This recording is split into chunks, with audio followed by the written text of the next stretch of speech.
Okay, so what we're gonna do first for this example, so I have this list of numbers, so 2, 6, 10, 14, 18, 22. I wanna find my sum of it. So first of all, what would be the easiest way we could do this without even using our formula? What do you guys think? Kate? Just add them together. Yeah, I could just add them together. But instead, we're gonna practice using our formula.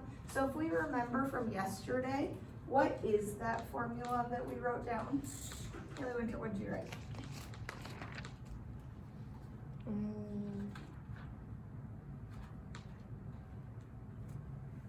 Is it the an equals a1, n equals 1, is it that one? So if I'm finding the sum of it, so instead of that one will be for our equation, for like actually writing an equation. But since I'm finding the sum, let's go ahead and use this one right here, the Sn is equal to n, and then a1 plus an over 2. Okay, so that's our formula for finding our sum. So in order to put stuff in that formula, so in order to put it in here, so this Sn is equal to n a1 plus an over 2. We need to figure out what our n is, our a1 and our an. So do you guys remember what is n? Like what would that be? Jade, what do you think? How many terms you have, the numbers? Yeah, how many different numbers I have up there? How many different terms? So how many do I have? 6. Yeah, so I have 6. So I know my n is gonna be 6. Okay, what about, what's the a1? What would that be? Paige, what do you think? 2. 2, yep, because the a1 is always, since it says 1, that's the one that's in the first spot, like spot 1. So whatever number is in spot 1. So our a1 is gonna be 2. And then our an, Cooper, what do you think that is? 6? It's gonna be 22. Yep, so it's gonna be 22 because, so the n is how many terms I have. So if I have 6 terms, so I could basically say that this is, instead of an, this would be a 6, because I have 6 different terms. And so at my 6th term, I have the number 22. So your an is always just your last number. So your a1 is your first one, your an is your last one, okay? So then if I plug those in my formula over here, I'd have 6 times 2 plus 22 divided by 2. So then Ocean, walk me through, what should I do to solve this? Add the ones in the parentheses. Okay, so I have, 24, 6, parentheses 24, and then over 2. okay, And then times 24 by 6, okay. or 6 times 24. Does anyone have their calculator out? 144. 144, Divide that by 2. okay. So anyone know what that's gonna be? The 144 divided by 2? What'd you have, Jane? 72. 72? Cool. So I end up with 72 as my answer, which would be the same thing if I added 2 plus 6 plus 10 plus 14 plus 18 plus 22. It'd be the same exact thing. But when we have the really, really long ones, we don't want to add all of those. Like that, it's going to be way quicker just to plug it in this formula, okay? So then sometimes we also might not have our sequence. We might just be given this information and asked to find our sum. So for this one, it says I have a series with 12 terms. My A1 is 3 and my A12 is 25. So it tells me I have 12 terms, so that's gonna be what number if I'm plugging it into my formula? Mackenzie, what do you think? Yeah, it's gonna be my n. So I have 12 terms, that's my n, so I can go ahead and plug it in here. And then what should I put next, Caden? A1's up 3. A1's 3. And Haley, what's my an gonna be? 25? Yeah, 25. So even though it doesn't call it an, because this is kind of a general thing because you never know how many terms you're gonna have until it gives you it. Because this is for like our general formula. But because I have 12 terms, I know that my A12, that has to be the last one. Because I only have 12 of them. Okay, so my A12 would be 25. And then I can divide that by 2. Okay, Brayden, walk me through, how would I solve? 12 times 28. Okay. And then that gives me 320. Divided by 2 would give me 160. Is 12 times 28 actually that? I didn't write all this stuff. I was gonna say it should be 160.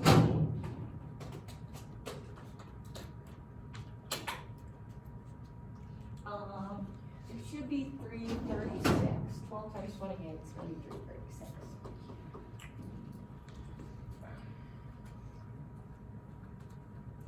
So actually, 336 divided by 2, and then that gives us 168. Okay. You guys feel comfortable using that formula? Yeah.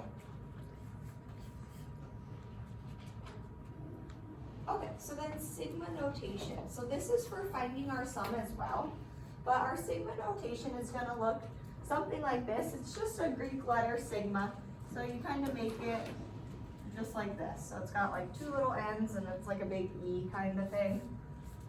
And so basically it's gonna look like that. You're gonna have something written down here, something written down here, and then your equation written right here. And the things that go there is, it says like I equals 1. So this is just our general sigma, like equation, okay? So this is what we're gonna be using when we set these up. So when it says I equals 1 on the bottom, the I is the number that you start with. So if I have a really, really long sequence of numbers, maybe I don't ask you to add all of them up. Maybe I just ask you to add up number like term 20 through term 40. So you might not always be adding all of your numbers. So whatever number is on the bottom, that's gonna be the term that you start with, okay? And then the N on the top is gonna be the term that you end with, so the largest term in the sequence. So whatever it tells you, whatever the problem says, like if it says here's a sequence of numbers, add up terms 20 through 40. So then on the bottom you would have I equals 20, and then on the top you would have 40. Or if it says like add them all up, you would obviously start with 1. So usually it's gonna be more common that we're adding all of them. So it would be I equals 1, and if you're adding up all the way to the top, the N is how many terms you have, so all the way through how many terms you have, okay, so the whole thing. And then the AI, that's just gonna be our equation, okay, so that just goes right next to it. So for this one, it says find our sum of, I'm going from I is 1, so I'm starting with figuring out with what the sum is when I'm gonna be at 1, all the way to when I'm at 9, for my equation 2I minus 6. So to figure out something like this, what I have to do is I'm gonna have to plug all those numbers into that equation, because I don't know what the numbers are in my sequence until I figure them out with my equation. So I'll plug 1 in, I'll plug 2 in, 3, 4, 5, 6, 7, 8, 9, and then I'm gonna add all of those numbers up, okay? So that's how I can solve these ones.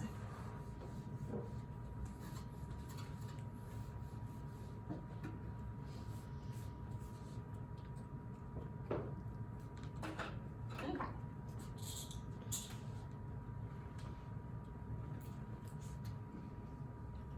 So I'm going from 1 to 9, and my equation is 2I minus 6.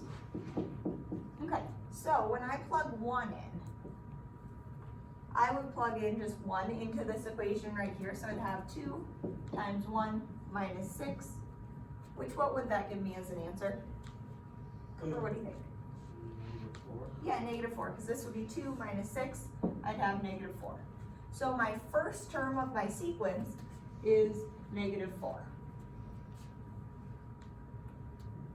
Now my second term, because I don't have like a growth rate or anything like that, I don't know what I'm adding by every time or subtracting, so I have to just keep calculating. I can't figure out, like I can't just figure out what my next terms are gonna be because I don't have like that value that I'm growing or subtracting by, okay? So now if I plug 2 in, I have 2 times 2 minus 6, which, Jade, what's that gonna give me? -2. Okay, so my next one's gonna be -2. Then if I plug 3 in, I'd have 2 times 3 minus 6, which, Faith, what's that gonna give me? for three. So two times three would be, minus six would be zero. Okay, then if I plug in four, so if I'm plugging in for my fourth one, I'd have two times four minus six, which, Haley, what's that one gonna be? 2. Yeah, two. Do you guys think we know what we're growing by now? What am I growing by? Two. I'm just going up by two every single time, because these are all for arithmetic sequences. So once you figure it out, we don't have to keep going all the way through 9. We could just now figure out we're growing by 2, so I could figure out what all the other ones would be. So I need 9 numbers. Right now I'm at 4. What would my fifth one be? 4. What would my next one be? 6. What would my next one be? Next one? Do I need any more? 1, 2, 3, 4, 5, 6, 7, 8. Last one? 12. Okay. So once you figure it out, you don't have to keep going with that, but I needed numbers 1 through 9. So I needed 9 terms. So a first term and a 9th term. Okay? So then I can either add all these up or we can use our equation. What do you guys want to do? Jaden, what do you want to do? Just add on the numbers or small amounts. Okay, let's add them. I mean, really, we can cancel some things. The -4 and the 4 would cancel. The -2 and the 2. 0 is not going to change anything. So if you add 6, 8, 10, and 12, 36, yep. So my sum for this sigma equation, I would say, is equal to 36. So if I'm given this equation, and it helps me find my terms, when I have term 1 through term 9, they add up to 36. Is everyone okay with the sigma stuff? Okay, like reading it. So bottom numbers where you start, top numbers where you end. Okay. So now let's do another one. So this time I'm actually trying to write what my sigma would be. So I'm starting with the sequence of numbers and I'm trying to go back to what the sigma would be. So I have 2 plus 9 plus 16 plus all these numbers in the middle up to 79. Now I don't know what all those ones are in the middle, so I don't know how many terms I actually have. I can't just count them up. So I'm actually gonna have to solve for that. But basically I need to figure out my n, which is how many terms I have, and I don't know that yet. So I'm gonna have to figure that one out later. But my d, what would my d value be for this? Jade, what do you think? 7, because I'm growing by 7 every time I add 7. So I know that my d is equal to 7. Do I know what my a1 would be? 2, yep, it's always the first number, so my a1 would be 2. Do I know what my an is? 79, it's always the last number. So I have pretty much everything I need except I don't have this n. Okay, does anyone have an idea how I can figure out what that n is? So the n is the number of terms. So I know I have 1, 2, 3, 4, but I don't know how many of them are in here. How do you guys think I could figure something like that out?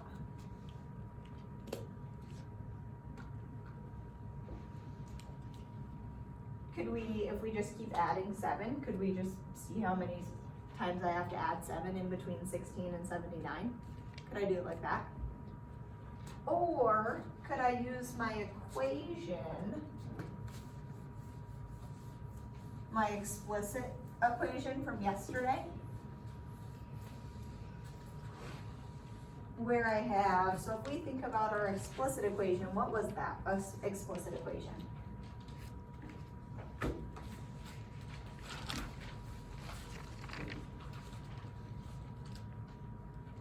Caden, what do you have?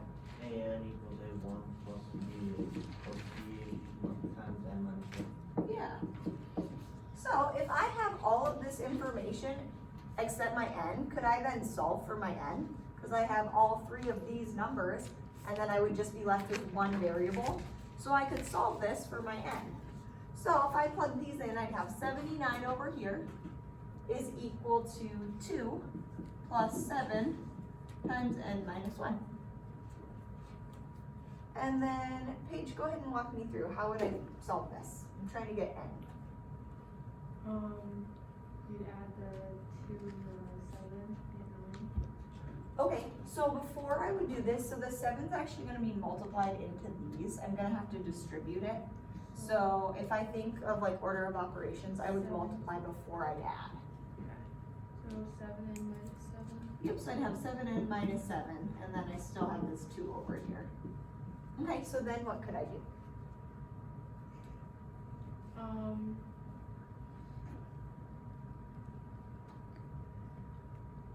You wanna get rid of the stuff inside the brackets.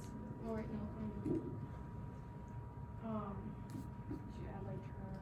I could add like terms. Yeah, so you subtract or add the 7 and the 2. Add the 7 over here and subtract my 2, is that what you said? Yeah. Okay. So if I do that, what would I have? So basically, I'm adding 7 but subtracting 2, so I'm basically just adding 5, right?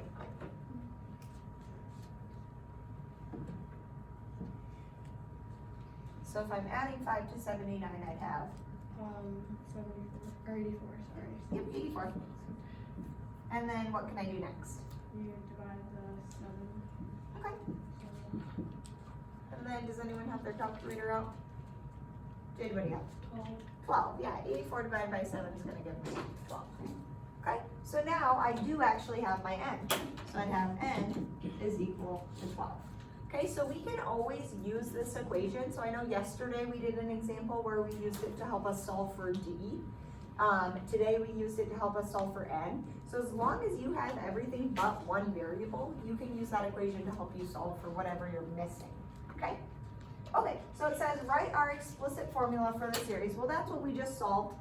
We can just go ahead and plug in, we'd have a n is equal to, our a1 we said was 2, plus our d, which was 7, times n minus 1. Okay, so remember, this is always how our explicit looks. I need the an and the n, just like it's like x and y, you need both of them.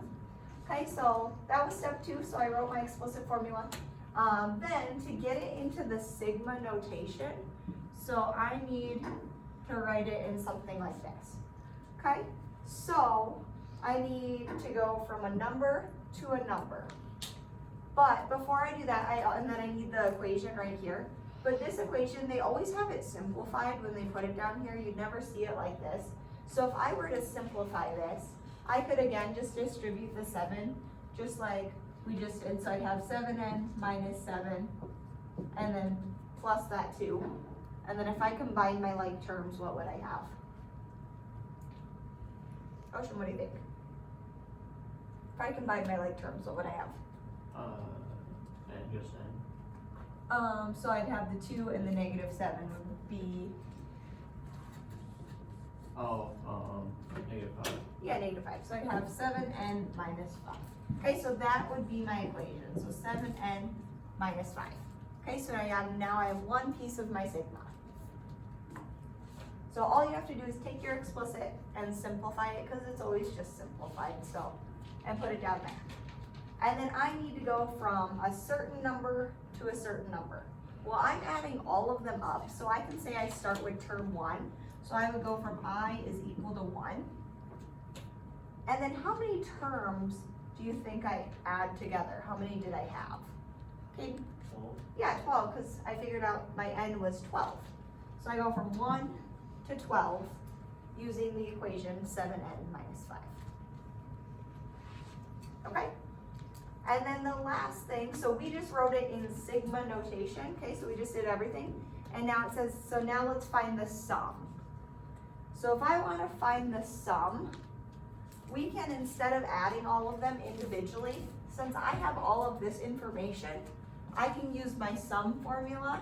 The Sn is equal to n a1 plus an over 2.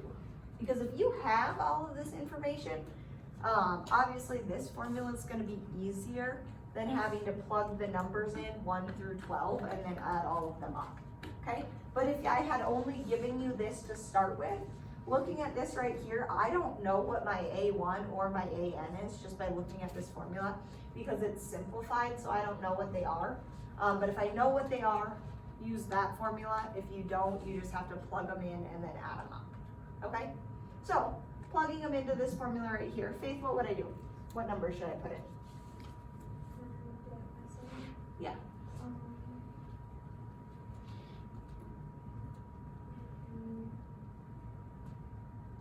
So, what number can I put in for my N?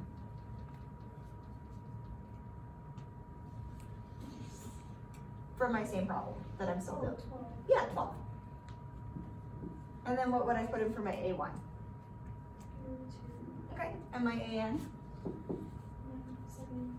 Yeah, exactly. And then divide by 2. And then Mackenzie, go ahead and help me solve this one. So you do 12, it's sometimes so it would be 81 Okay. times 12 divided by 2. Okay. Would be 972 divided by 2. Okay. Is 486. Yeah, 486. Okay, so the sum of that, so if I were to add up all of my numbers in between 2 and 79, when I'm growing at that, we were growing by 7 every time. If I add all those up, I would have a total sum of 486. Questions on this? No. Okay, so then this is just the last slide, kind of just like a random, like, recap of everything. So basically, these are your 3 important formulas that you're gonna be using over and over in your homework and on your IXL, and then those are just examples of them. But yeah, so as long as you know how to use these 3 formulas, you guys should feel good about everything we went over. Your IXL is gonna be using the recursive formula, so make sure you feel comfortable with that one. And then your homework is with both of them, okay? But that's it for the notes for you guys. You just have work time today, and then tomorrow you guys